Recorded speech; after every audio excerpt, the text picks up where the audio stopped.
नमस्कार, मैं उपेंद्र सिंह रावत। आप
पब्लिक स्कूल से 12वीं कक्षा पास करने के बाद उसने देहरादून के होटल मैनेजमेंट के कोर्स में एडमिशन लिया था, लेकिन पारिवारिक कारणों से उसे यह कोर्स बीच में ही छोड़कर वापस अपने घर लौटना पड़ा।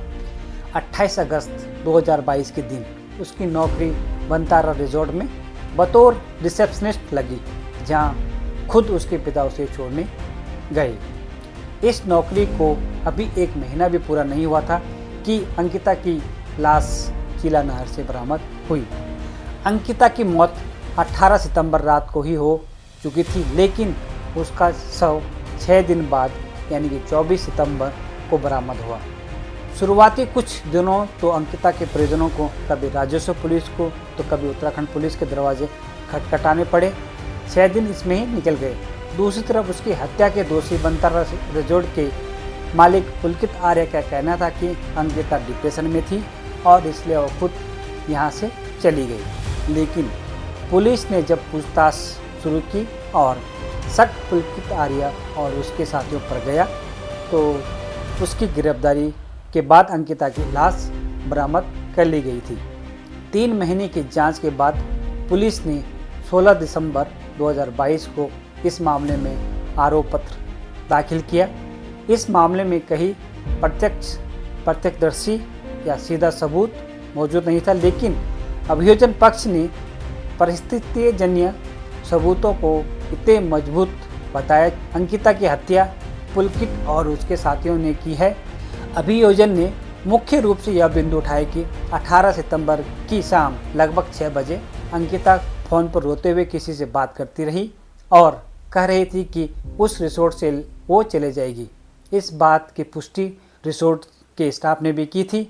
घटना से कुछ समय पहले अंकिता ने रिसोर्ट के स्टाफ से कहा था कि उसका बैग ऊपर सड़क तक छोड़ाए, जिससे पता चलता कि वह उस दिन रिसोर्ट छोड़ने वाली थी।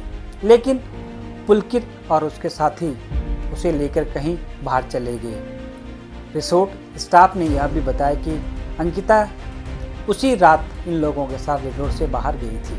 रात करीब 9 बजे अंकिता आखिर बार पशुलोक बैराज पर लगे सीसीटीवी कैमरों में देखी गई, जहां वो पुलकित के साथ पीछे दोपहिया वाहन पर बैठी थी, जबकि दूसरे दोपहिया वाहन पर सौरभ भास्कर और अंकित गुप्ता सवार थे। घटना के लगभग 1 हफ्ते पहले 11 सितंबर को अंकिता भंडारी ने अपने सहयोगी विवेक आर्य और मित्र पुष्पदीप को बताया था कि पुलकित आर्य ने उस पर जबरदस्ती करने की कोशिश की। वहीं घटना से 1 दिन पहले अंकिता ने पुष्पदीप को मैसेज कर बताया था कि सोमवार को रिजॉर्ट में एक वीआईपी गेस्ट आने वाला है, जिसे एक्स्ट्रा सर्विस देने के लिए उस पर दबाव बनाया जा रहा है और 10,000 रुपये का प्रस्ताव रखा गया और यह प्रस्ताव अंकित गुप्ता द्वारा दिया गया था। अभियोजन के अनुसार यह पूरा घटनाक्रम परिस्थितिजन्य साक्ष्यों की अहम कड़ी बनता है। अभियोजन ने अदालत में यह भी बताया कि 19 सितंबर यानी घटना के ठीक अगले दिन पुलकित ने जांच अधिकारियों को बताया कि रिसोर्ट के सीसीटीवी कैमरे काम नहीं कर रहे थे। उसी दिन DVR यानी कि डिजिटल वीडियो रिकॉर्डिंग रिपेयरिंग के लिए भेजी गई थी और 20 सितंबर को रिसोर्ट में नए सीसीटीवी कैमरे इंस्टॉल करवाए गए थे। अभियोजन ने यह भी रेखांकित किया है कि घटना के दिन ही पुलकित और अंकिता दोनों के मोबाइल फ़ोन रहस्यमय तरीके से गायब हो गए थे, जिन्हें फिर कभी बरामद नहीं किया जा सका। पुलकित और उसके साथियों का कहना है कि 18 को अंकिता उनके साथ ऋषिकेश तक आई थी और फिर उनके साथ ही रात को वापस रिजॉर्ट में भी लौट आई थी, लेकिन उस समय रात के तकरीबन 8:30 से 9 बजे का समय रहा होगा।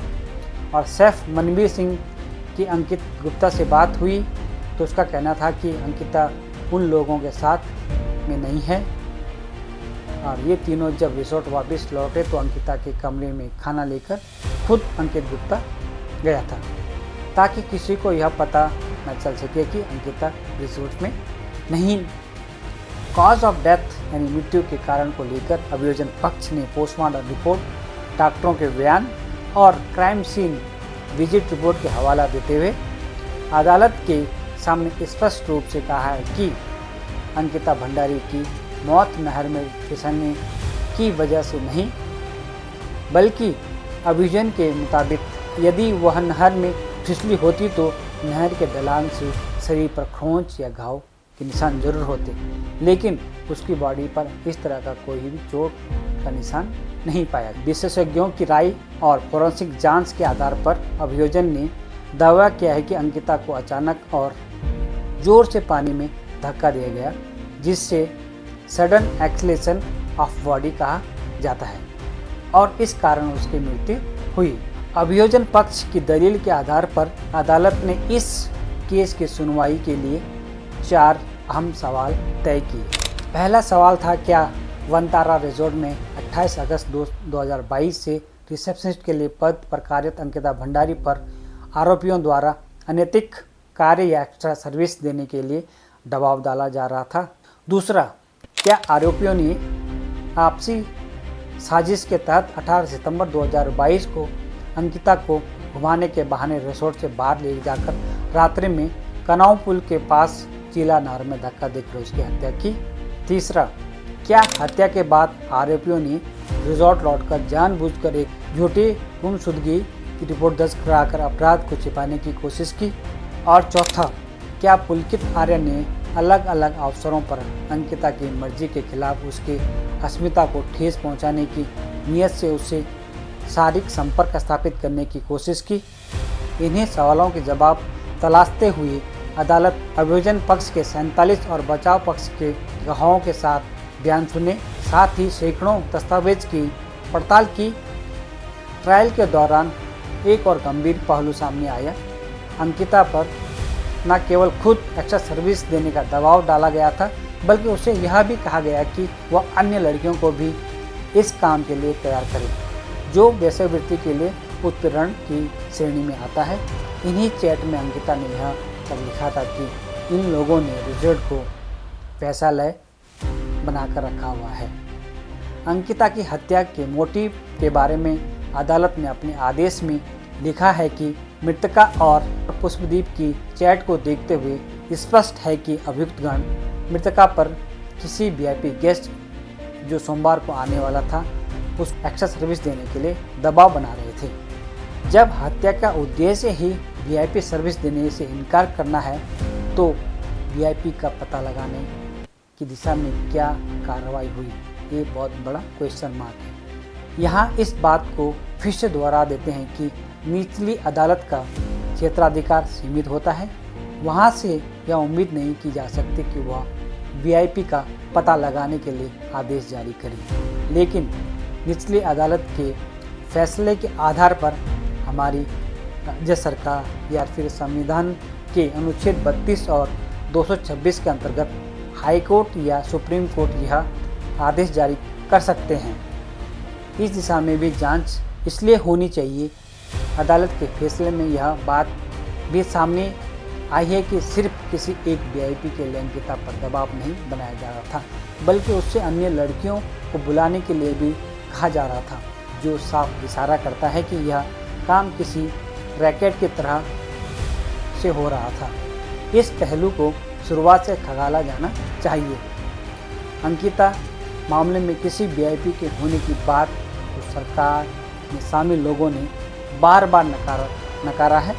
बड़ा सवाल बुलडोजर वाले न्याय पर भी खड़ा किया है कि आनन फानन में वाहवाही लूटने के लिए कहीं भी बुलडोजर फेर देना का सिलसिला कितना घातक हो सकता है। पुलकित आर्य के रिसोर्ट पर जब बुलडोजर चलाया गया तो सरकार में शामिल लोगों इसका श्रेय लूटने के लिए अपनी वाहवाही करवा रहे थे, लेकिन जब लोगों को समझ आया कि बुलडोजर चल जाने के साथ ही ऐसा कोई सुराग मिलने की गुंजाइश भी समाप्त हो चुकी है जिनसे वीआईपी वाली एंगल का पता लगाया जा सकता था, तो सभी इस घटना से पल्ला झाड़ने लगे।